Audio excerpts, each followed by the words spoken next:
Halo, saya Dias. Saya salah seorang mahasiswa di perguruan tinggi ternama di Bandung. Dan dalam video kali ini, saya akan membahas dan mengkaji tentang pendidikan lingkungan hidup. Tepatnya bencana banjir.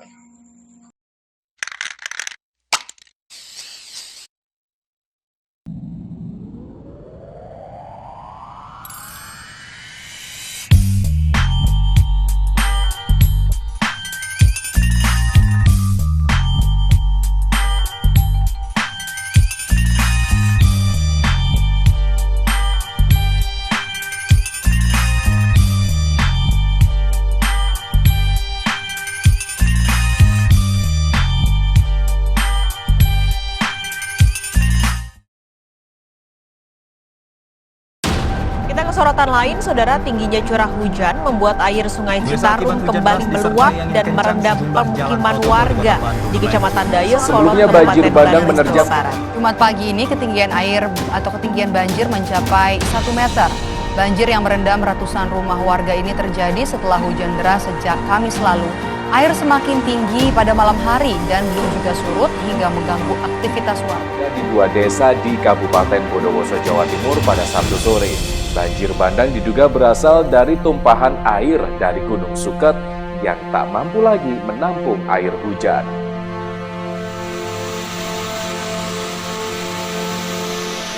Banjir bandang yang membawa material lumpur.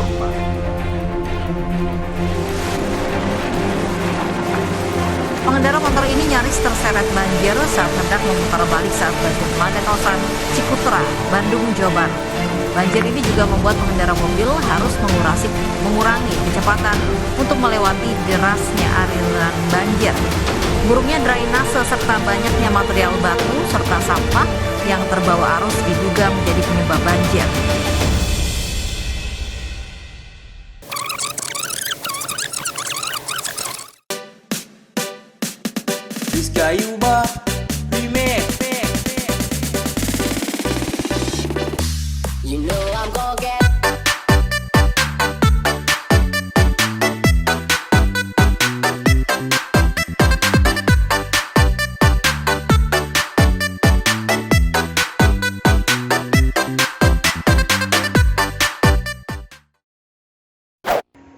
Indonesia adalah salah satu negara yang banyak dilanda bencana.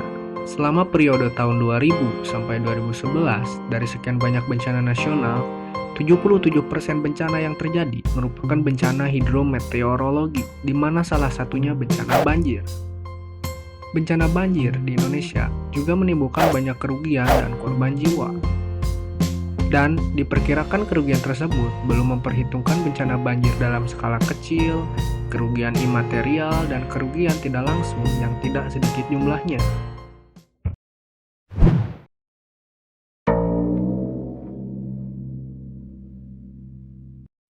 Banjir merupakan masalah yang sangat multidimensional. Oleh karena itu, ada banyak faktor yang menyebabkan banjir, seperti fenomena alam, kondisi geografis suatu daerah, kebijakan pemerintah, hingga kegiatan manusia itu sendiri, yang berdampak pada perubahan tata ruang atau lahan suatu daerah. Berdasarkan kondisi geografisnya, kawasan yang terletak di dataran terendah atau dataran banjir mempunyai risiko tergenang yang sangat tinggi. Terjadinya banjir juga dipengaruhi oleh kegiatan manusia atau pembangunan yang kurang memperhatikan kaidah-kaidah konservasi lingkungan. Di wilayah perkotaan, ruang terbuka hijau atau taman, luasnya masih banyak yang di bawah luas ideal untuk sebuah kota. Lebih parahnya, kini ruang terbuka hijau tersebut jumlahnya makin berkurang karena terdesak oleh pemukiman maupun penggunaan lain yang dianggap mampu memberikan keuntungan ekonomi yang lebih tinggi. Akibat dari kurangnya ruang terbuka hijau di kota, maka tingkat infiltrasi menjadi menurun. Sementara kecepatan dan debit alirannya semakin meningkat. Ketika turun hujan lebat dalam waktu yang lama, maka sebagian air hujan akan mengalir di atas permukaan tanah dengan kecepatan dan volume yang sangat besar, dan selanjutnya terakumulasi menjadi banjir. Kompleksnya permasalahan banjir ternyata ada keterkaitannya dengan kelemahan kebijakan pemerintah dalam pengelolaan lingkungan dan penataan kota. Dalam hal perilaku atau kesadaran masyarakat terhadap lingkungan, masih banyak masyarakat yang belum atau kurang menyadari bahwa kegiatan masyarakat atau perilaku mereka sehari-hari yang dilakukannya dapat merugikan orang lain, baik di daerah tersebut maupun daerah lain. Misalnya seperti buang sampah ke sungai, buang sampah sembarangan, dan lain masih banyak lagi.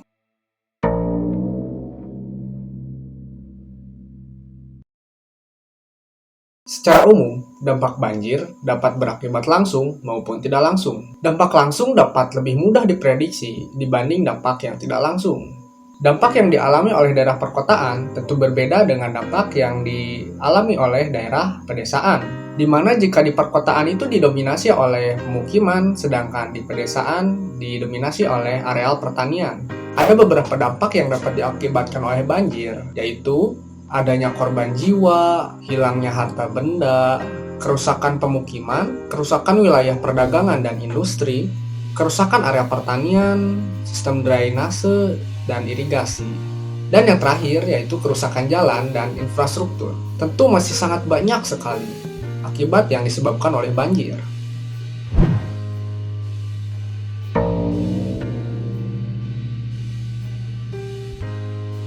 Mengingat banjir sudah terjadi secara rutin dan kerugian yang dihasilkan semakin besar, maka diperlukan upaya untuk mencegah dan menanggulanginya. Upaya yang dapat dilakukan yaitu ada dua. Yang pertama secara struktural dan secara non-struktural. Upaya secara struktural dapat berupa normalisasi sungai, pembangunan bendungan pengendali banjir, pengurangan debit puncak banjir, mengadakan sebuah program early warning system atau peringatan dini yang bertujuan supaya pihak terkait dapat mengantisipasi bencana sejak dini sehingga dapat meminimalisir dampaknya dan membuat sumur resapan untuk menampung air hujan.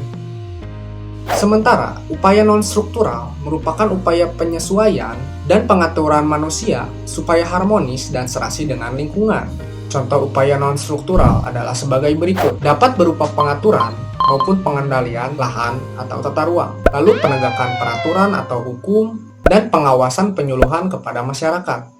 Melalui beragam upaya struktural dan non-struktural yang terpadu, yang berkelanjutan, maka kejadian banjir di masa mendatang dapat diperkecil, baik kejadiannya maupun dampaknya.